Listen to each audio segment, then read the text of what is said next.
The Women of Ill Repute, with your hosts, Wendy Mesley and Maureen Holloway. Hey, Mo. So, I feel like we've been crossing paths with Ann Pornel since we started this podcast, but I don't think I've ever met her. I know what you mean. Where to start with Ann? She's a sketch comedian. She's an actress.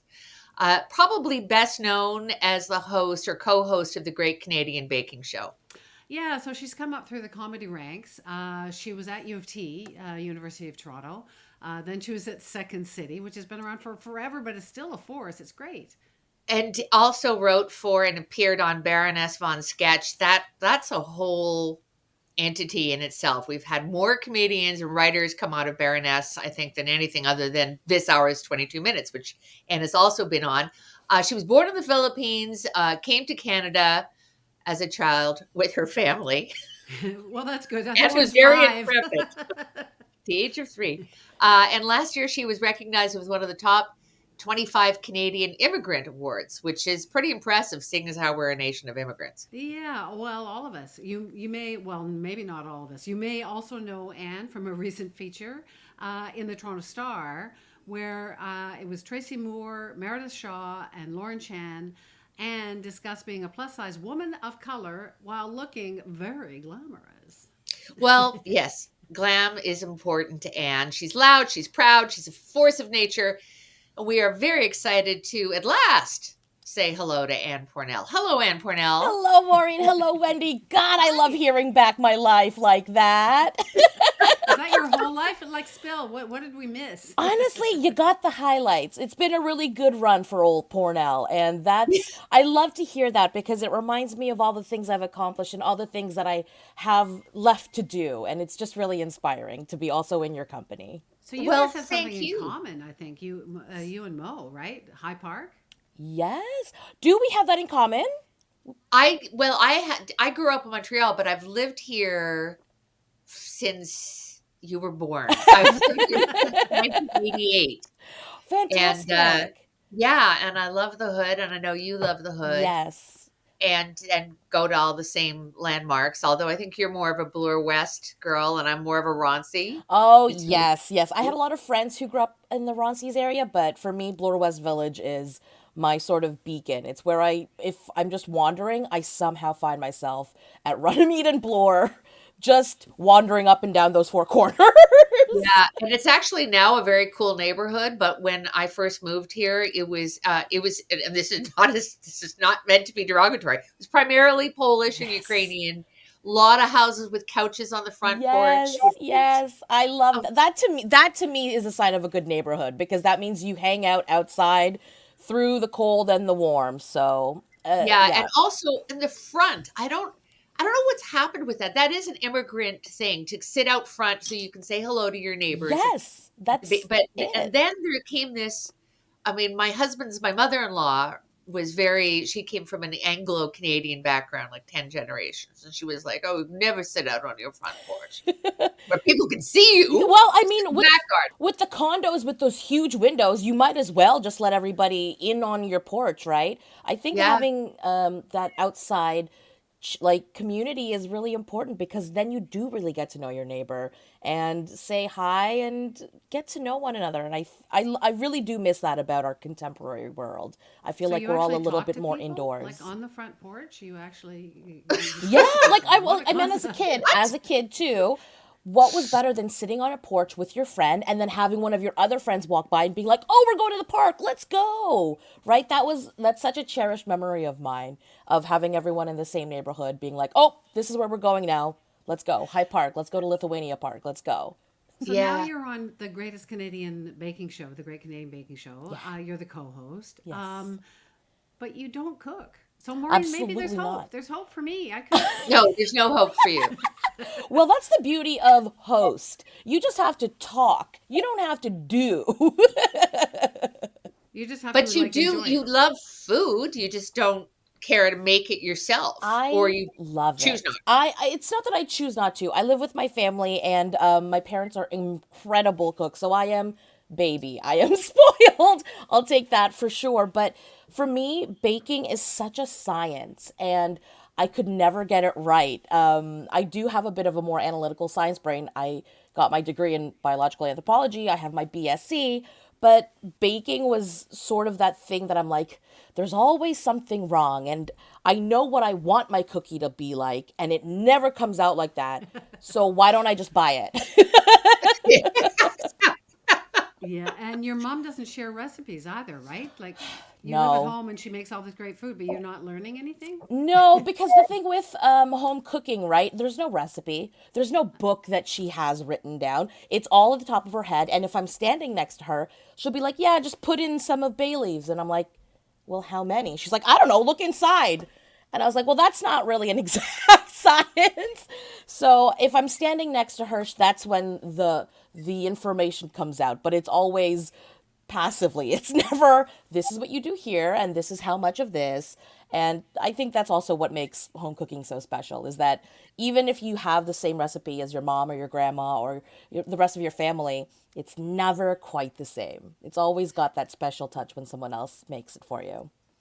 I see your mom doesn't use a book, never did. Does she have a recipe box? She has a drawer, and those are the things that she bakes. So she's collected recipes, like she loves banana loaf. She loves a lot of banana recipes. And so now as an adult, I'm like, I will never choose a banana muffin or a banana loaf because I've just had that my entire life growing up, and apple cakes. But those were sort of her go-tos. And now because of that, I just cannot have those. You know what I love about those recipes and some cookbooks too. And Wendy, I know your eyes are glazing over, but Oh no, I but like the food. I like to talk about it. I just can't do it. Yeah. I feel about sex actually. But, but the act, ew. I'm kidding. That's another topic. What I love about cookbooks that mine and my mother did have a recipe box, but my brother got it when she died, and there was a big argument about who got the recipe box. It's almost a scratch and sniff Oh, yes. because there's splatters and Oh, stuff, yes. and you're like, oh yeah, cinnamon, Yeah, I was about to say like the little dusting of yeah, cinnamon on the sides cinnamon, of the pages, and the little splotches of oil or butter too. yeah. It's a scratch and sniff Mm-hmm. recipe book or a box. Yeah. That's pretty cool. So we have to So how talk did about glamour. So you're like a blondie, and you've got all kinds of stuff going on. You got a headband, and you got a colorful scarf or a sweater. I guess it's a vest Yeah, it's sweater. a nice Thing. cardigan. Yeah. So and now you're hosting. You're a co-host of a big show. So how did you do it? Like you just basically said like screw them. Like I'm doing it. Yep. Basically, I think I've lived most of my life not as a rebel necessary. I wouldn't say that I'm a rebellious person. I love rules, but I'm very hard-headed, and you cannot tell me anything. You can ask my parents, you can ask my friends. I have always been very, I have a hard will to me. And for so long in my life, I've always heard the messaging and I've seen the messaging of, if you're in a bigger body, if you're fat, you can't wear nice things. You don't have nice clothing. You can't be beautiful. You can't be hot. You can't be sexy. And at some point in my 20s, I just was like, forget that. I can be whatever I want to be. And so it wasn't until my 30s that fashion in plus sizing really expanded to now where I can choose what I want to wear. That's when sort of my style developed, but it really was a conscious decision to be like, you can't tell me how to feel bad. Like, you can't tell me to feel bad about myself. Only I have the power to do that. And the rest of the world, society can say, we don't like fat bodies, but that's not what I say. And because of that, I've just been very delusional. Yeah, but Like, you're I also live in my own beautiful. Delulu world, right? No one can tell me I'm not the most beautiful person who ever existed. And I know that's not true. But, when we have so much conditioning telling us the opposite, I think you do need that extra hard edge of like, nope, you're wrong, I'm right. I can be whatever I want. And I try really hard to not let other people's opinion also be my opinion. Everyone's entitled to have their own thoughts, but that doesn't necessarily mean it will infiltrate my own, especially when it comes to my self-worth. And clothing is a really big part of that. I think that's really important. I know Maureen wants to get in here. I'll step aside in a second, but No, it takes me back to at CBC. Something happened at CBC many, many years ago, and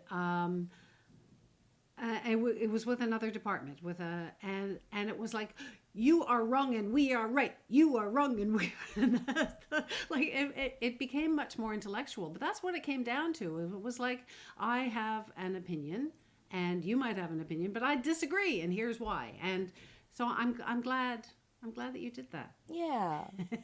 Anyway, go ahead, Maureen. Sorry. Oh no, you're not afraid of the word fat. You don't parse it. You don't use euphemisms. No. And you also would, I think was it Tracy's idea to do this, the four of you, to do this big feature all dressed in beautiful gowns and fabulous makeup. And I thought that was particularly courageous, but also to embrace it. It's not like, oh, I look like this despite the fact that I weigh more than the average person. I look like this because of it. Yes. It was the mastermind behind it. The beautiful, brilliant mind was actually Meredith Shaw. Meredith invited Lauren and Tracy and I to join her on this feature. And it's about embracing the bodies, the shells that we inhabit. And to go back to the word fat, I know that is a very triggering word for a lot of people. But when I was coming up in Second City, in my first main stage show, I did an entire scene that was about the word fat and how everyone else could say the word fat except for fat people. And at that point, I was like, well, that's not fair either. Fat is not a word to describe anything other than a shape. Right? Fat does not mean ugly. It does not mean lazy. It does not mean, it doesn't mean all of those things that we have the negative denotations for. But society has kind of programmed all of that. And that's why I use it so willingly and so freely, because I want to destigmatize that word. Fat and skinny are neutral words. They are simply adjectives to describe a shape. They do not at all describe the person that has a fat body or that has a skinny body or a tall or a short body. So I very much use it liberally. And I know that a lot of other people have problems with it, and I totally understand why. And I don't believe in making someone else use the word. But for me, fat has always been a neutral adjective. And so with this feature, we got to celebrate these bigger bodies. And, like Tracy is an iconic institute in Canadian media. Meredith Shaw is also an institute in Canadian media and also a model. And Lauren Chan is a beautiful model. She is a Sports Illustrated cover girl.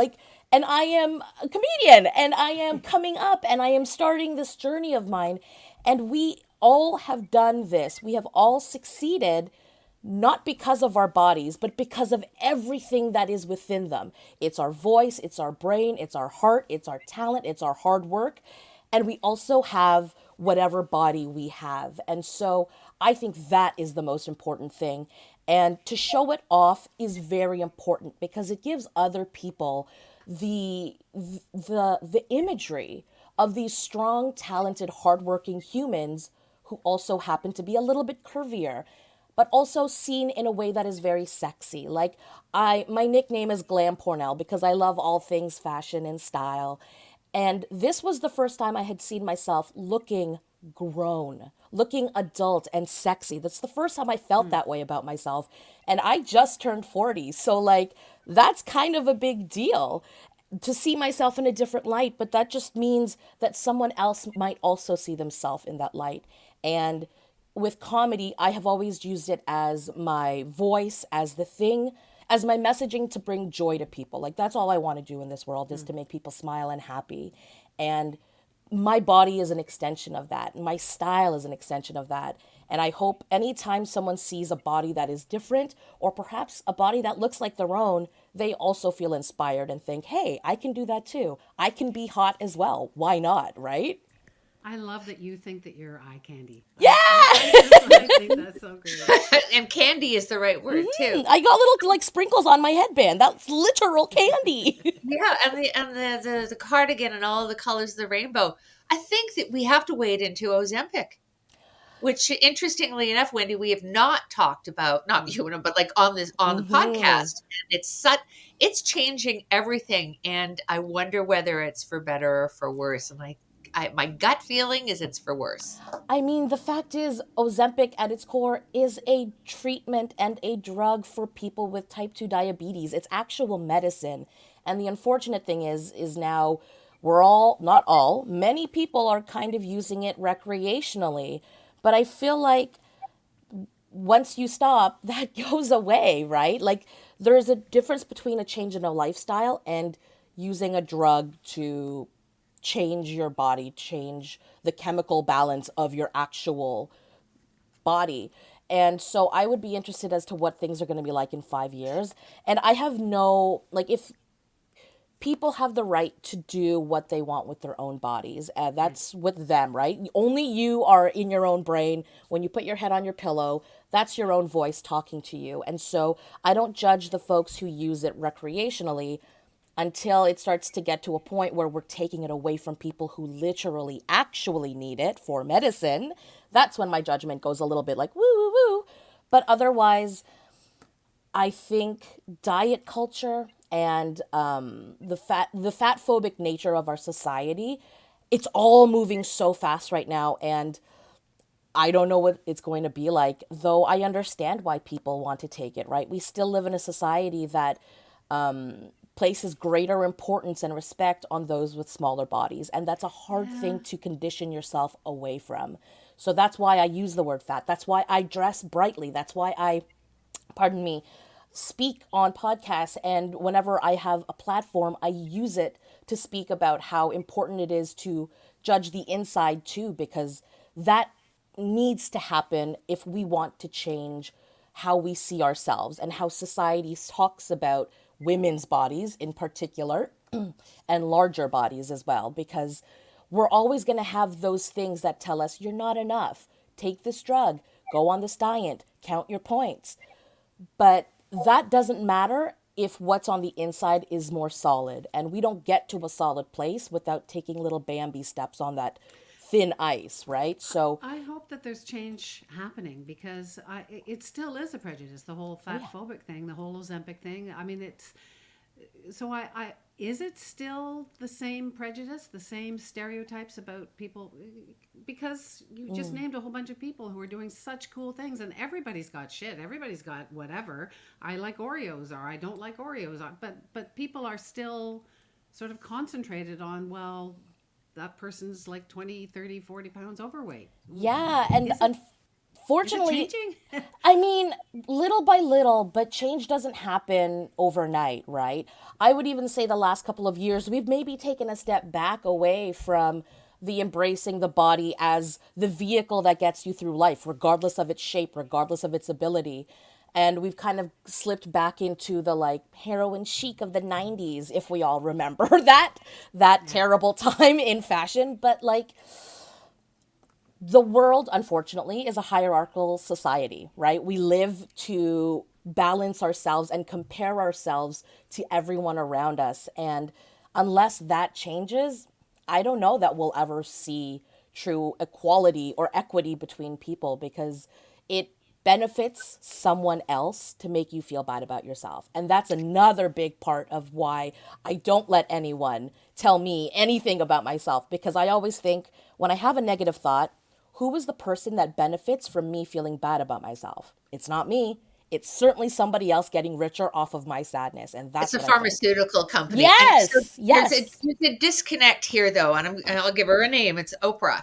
So Oprah's whole trajectory with her weight has been scrutinized for decades, right? Sometimes she pulled out the wagon full of butter and wearing some tight jeans, and then she accepted her weight and went on her merry way and then returned. I mean, not that she ever went away, but she stopped the show, and she said we weren't watching her every day.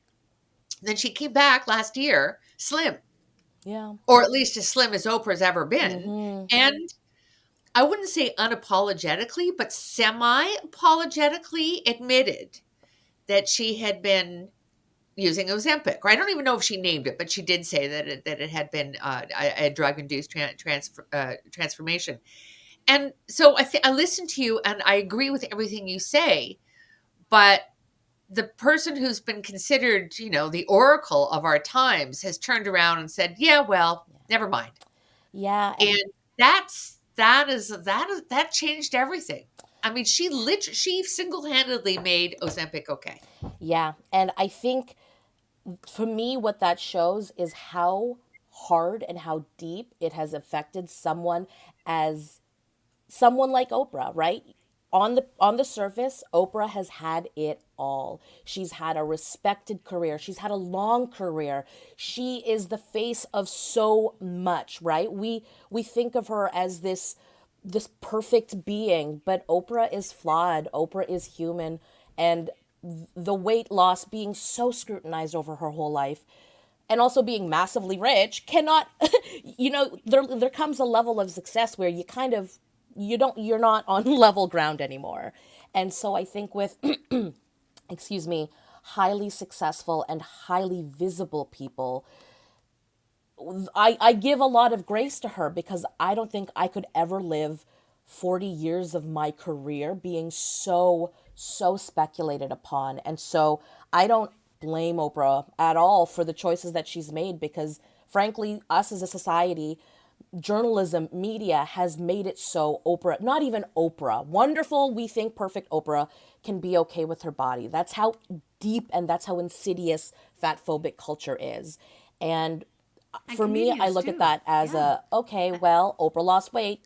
That's Oprah's choice because that's how that's what makes her happy. And ultimately, that's another thing of like, what you do with your body is your business because that's only your voice in your head that you have to justify that to. But I think it just speaks to how insidious fat phobic culture is. A bunch of highlights of Second City, and you're in all of them. I mean, you're very funny, and you talk about flaws, but it's not a flaw. It's just this is who I am. We're all human. We've all got stuff.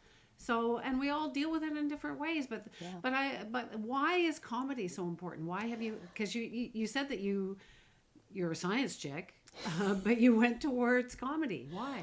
I mean, let's put it this way. Are you going to listen to someone who's lecturing you or someone who is cutting a jib? I'm a journalist. So And this is the thing, like, this is how I've learned in my life is that people are a lot more responsive when their guard is down. And that's the beautiful thing about comedy is when you go to a show, you know you're going to laugh. And so your defenses are down and you're kind of relaxed. You're sitting like this. And sometimes you get to the edge of your seat. And that's when I know you're listening. But then my job as a comedian is to get you back down to be like, yeah, okay. And that's why I think comedy is so powerful because we can only learn when we're really listening and when we're really hearing. And there's something about comedians, because we're the jokers, because we're the clowns, people listen to us a little bit more because there's that element of, well, you're just a comedian. What do you know? But it's that little messaging that like might stick in your brain like a little kernel that will eventually pop. I was going to do this off the top in terms of your background. You went to U of T for sciences. Yes. My one of my kids went to U of T. He's actually still there. He's just graduating from law school, but he went there, and he was in a house with a couple of people who were in the Bob. And wow, Maureen! And also the Sketchesons. Wow! Yeah. And also his girlfriend, who is a beautiful woman of color as well, went to U of T for sciences, but switched over to English literature. So there's a lot of stuff. The Bob, tell Wendy, the Bob is an institution. It's the funniest thing ever. The Bob is Victoria College's at U of T's longest running sketch show. I believe it's been going on for I don't know, lore has it since the 1800s or the 1900s. I forget, but it's a sketch show, and that is where I found comedy. I went to U of T thinking I was going to do the pre-med route. That's why I was I have my Bachelor of Science, but when I lived in residence, everyone on my floor was like, hey, we're going to go audition for this thing. You want to come? And I was like... Margad, by the way. Margad, 5th floor! Yes! So I was just like, yeah, okay, I'll go because I had nothing else to do that day. And out of all of the people on my floor that auditioned, I was the one who got in. I did musical theater in high school, but I never, ever thought that my trajectory would lead me here to where I am now. And it is very much fully in part because of the Bob and getting the chance to discover sketch comedy and realizing, oh, this is something I can do. I can perform, I can act, I can write, and I can be silly. When when you're doing a science degree, it's really hard and stressful. And so I really needed something like the Bob to help levy the stress. And it was such a big part of my foundation in comedy, and I am forever grateful. Just want to establish the University of Toronto as a hotbed of comedy. Yes. Most people would. Yes, yes, it is, because like it is. it's too hard. We got to make ourselves laugh. I think there's a lot of truth to that right Yeah. across the board. I wish there were more institutions that were available. I mean, Second City has workshops, but everybody seems to have a need. Well, most people, most good people have a need to laugh or be laughed at or laughed with. Yes. And there just aren't very many opportunities once you're out of school, unless you're a professional, to find that kind of community. Just Yeah. thinking about that now. Yeah. Well, I wish there was a neighborhood comedy troupe I could try out for. well, there is, Maureen. Like, Toronto comedy is a wonderful scene, and I haven't been out in it since the pandemic and since sort of this part of my career. But there's Bad Dog Theater, there's Comedy Bar East and West. There is so much incredible talent that's in Toronto. We are so lucky. Like, I've been to Chicago. Chicago is number one for Second City, right? Like, that's where it was founded, and then came over to Toronto. But whenever I go to the States to do comedy and to watch shows, I'm always like, wow, these people are incredible. But we have people that are as amazing. And Second City in Chicago, and formerly LA, and now New York, that's the feeder system into shows like SNL and into the bigger comedy institution of the United States. But you know what? Canada has those talents too, and I want to make everyone who's listening, inspire them to go see a local comedy show in their city, because there's amazing talent that's in Canada and we do not foster it enough. What happens is we get good here and then we move to the States because that's where opportunity is.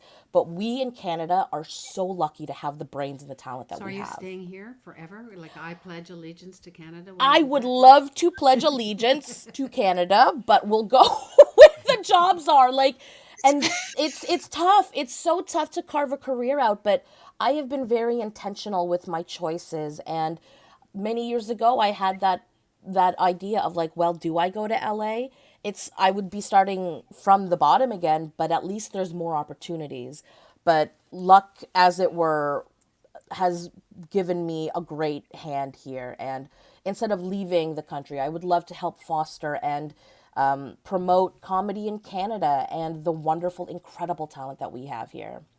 So It's what go ahead, unfortunate. Laura. It Sorry. probably should be mentioned that Just for Laughs, which was not really a showcase for Canadian talent, it was Yeah. to a certain extent, but really became an international platform and a highly coveted and respected one in the comedy world. And it's run aground Yeah.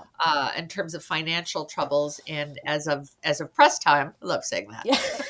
As of press time, there is no Just for Laughs comedy festival this summer, either in Montreal or touring. And that is a shame. It is. It is a shame. It is a shame.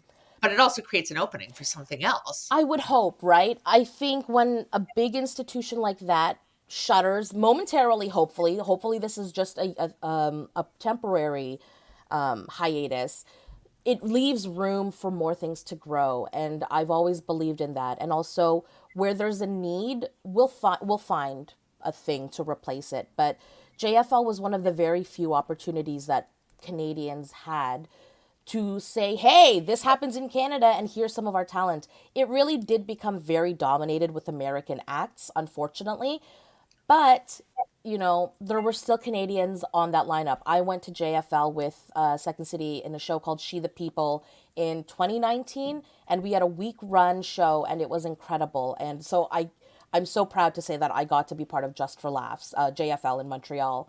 And I really hope something either takes its place or that it comes back and focuses more on the incredible draws that we have in this country. But there's also the Winnipeg Comedy Festival coming up, actually, the first week of May, and I'm going to be there hosting one of the shows. So there's a festival if you're in the area. Yeah, Winnipeg's a funny city, Yes, too. it is. Yes, it is. We're going to have to let you go in a couple of minutes, but can I ask you about Hannah Gadsby? So she's a comedian. She's from Australia. She did this, the first one that got sort of international attention was her saying, I'm tired of all the fat. She uses that word. I'm tired of all the fat jokes. Can I just be funny? And a lot of people saw it as, therapy, and why is she so serious and she's not funny? And a lot of other people were like, hey, it's somebody saying, can I just be funny? Can I just be, which is what you've managed to do. So what do you think of Hannah Gadsby? I think every comedian has different desires. And I think, too, a lot of the times, once you get to a level of success like Hannah Gadsby, you start to lose the control of your own narrative. And that's a very frustrating feeling because then people are not talking about the quality of your content. They're not talking about you. They are now talking about the shell of you, which becomes very, very unfortunate and infuriating because, Hannah is known for her voice, is known for her wit, her smarts, and then it becomes a conversation about her body, which it always inevitably does. Unfortunately, when you are a woman in the media, when you're a person in the media who is not cis white male, you will be just targeted upon every possible thing. And as a comedian, when all you want and all you have is your voice at times, it becomes a very frustrating feeling because I'm sure that comes from a place of Hannah, I don't know Hannah personally, but I can imagine that the frustration comes from, it's no longer about the comedy. It's now just about the person. And that's not fair when your whole job is that. Second show, I went to see her second show and she started it off saying, well, if only I'd known that being fat and funny was going to be so successful, I'll do another session about that. But that's not what she's about. She's just funny. That's the thing. When we want to, but this is, as humans, we just want to label things so that we can, it helps us understand people a little bit better when they're like, oh, they're this person. Oh, they're that. And then we kind of fill in the blanks because we know if the person is fat, then they're probably XYZ, which is not true. But, our brains kind of go there because that's how we work as human beings. We want to find our own. We want to find the similarities and stay away from the differences. So to be funny in your own right is a challenge enough. But then to have to separate yourself from what other people perceive you is a much harder job. And I think that Hannah is probably so frustrated because the conversation is no longer about what they say, and it's just about how they look. And I think as women, we can all understand that that's the most frustrating feeling of someone looking at you and then automatically assuming they know who you are. But you're like, but I haven't opened my mouth yet. You don't know me at all. Yeah, it's not just fat. It's not just skin color. It's also age. Yes. And they're all held against women far more than they are against men. And guess what? I'm starting to realize life isn't fair. Oh, Mo. Well, let me tell you, fairness is that is a myth. There is no such thing as fairness, which is why I think we have to just try to be as kind as we can to ourselves because the world, unfortunately, is unjust. But what we can control is how we view ourselves and how we can make other people feel. And that's what I love about comedy. And that's why I'm bright. That's why I wear these things, because that's what I have control over. And that's what brings me joy. And if it's for you, amazing. If it's not for you, no problem. Move on. And so where are we in your career? So you're going to Winnipeg. We know that. Yes. And then we're going to start shooting another season of the baking show in the summertime. And I'm so excited to get back into the tent and to smell all the beautiful smells. Do you get to eat it? We do. It's been a real pleasure finally meeting you. too. And I'm sure our paths will cross again. We know all the same people. I'll see you in the neighborhood, Maureen. Yeah, you'll see me at the hood for sure. The Bob's a comedy troupe. Wendy, come to Good Neighbor. We'll have a tea. We'll have a chat. No problem. Okay, I'll do that. Yeah. It's been lovely meeting you. You as well, Wendy. Yeah, and you're very funny. Thank you. And I'm glad that you get to do it however the hell you want to do it. Hell yeah. Good save, Wendy. Bye, Ann. Bye. Bye. So, Maureen, there's no such thing as fair. Sorry to believe that. Yeah. No, this is where we say she was lovely, because she is, and just makes you happy by being around her. Not the edgiest of comedians, but I think she turns that edge on herself.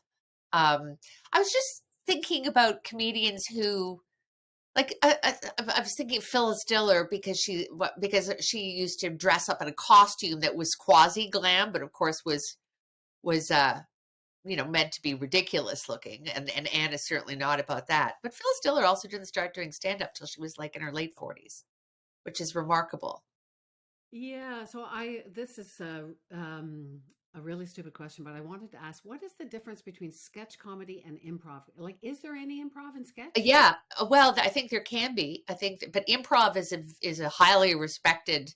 There's short form and long form, and it is entirely, you work with a troupe, and you're very aware of what they're going. You have to be on the watch out for cues all the time. Improv is very much a group thing. Sketch can be written. You can write a sketch. It can be written. It can. So, like Saturday Night Live is sketch comedy, right? Okay. Whereas improv happens organically in front of your eyes. Another thing I wanted to mention too, in fact, I've got a book behind me called The Unruly Woman, and this is going back to the Phyllis Diller topic, was that women traditionally were only found funny if they were fat or out of control, or I think of Bridget Jones, Renee Zellweger in the Bridget Jones movie, where she was always falling down, or she was wearing granny pants when she's being seduced. So women always were supposed to be, they weren't funny unless they were large and explosive and loud and unladylike. Well, that's why I wanted to ask her about Hannah Gadsby, because Hannah is, she's a few pounds overweight, and she's always. Oh, well, no, would we say overweight? You can't say that. Yeah, that's right. You can't, because you're implying that there's an ideal weight, and she's over an ideal weight. So she's big. Yeah, so she's big. So she's and so she did this whole stand-up routine saying, I'm tired of being like the fat funny person. I'm tired of that. I just want to be the funny person. Yeah, I just want to be funny. And then she became known as the person who does these jokes about being fat and funny. And no, it's not just that. She's just funny. So it's so I very much agree. It's not fair, Wendy. It's not fair. Life is not fair, Maureen.